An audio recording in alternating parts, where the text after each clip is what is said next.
Македонската православна црква во понеделник го одбележува празникот посветен на Свети Климент, патронот на Македонската црква. По тој повод во сите храмови низ државата ќе бидат одржани свечени божествени литургии со присуство на свештеници и верници. И во православниот храм Свети Великомачени Ѓорги во Кочани во недела и понеделник ќе се одржат свечени божествени литургии. Во недела вечерта со почеток во 15 часот ќе се ослужи света вечерна богослужба, додека утредента со почеток во 7 часот ќе има утрена богослужба празнична, која ќе продолжи со света златоустова литургија.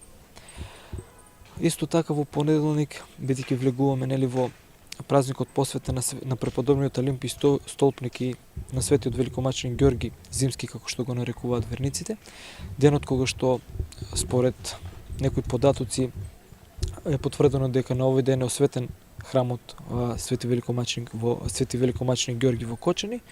Поради тоа, традиционално после вечерната во 15 часот ќе биде на верниците на оние кои што присуствуваат, ќе им биде поделен празничниот ручек, додека утредната во вторник со почеток во 7 часот ќе има празнично утрено богослужение и потоа света архиерејска литургија на која што ќе чиноначествува неговото високо преосвештенство митрополитот Брегалнички Иларион во сослужение со повеќе свештеници од Кочанското архиерејско наместниште.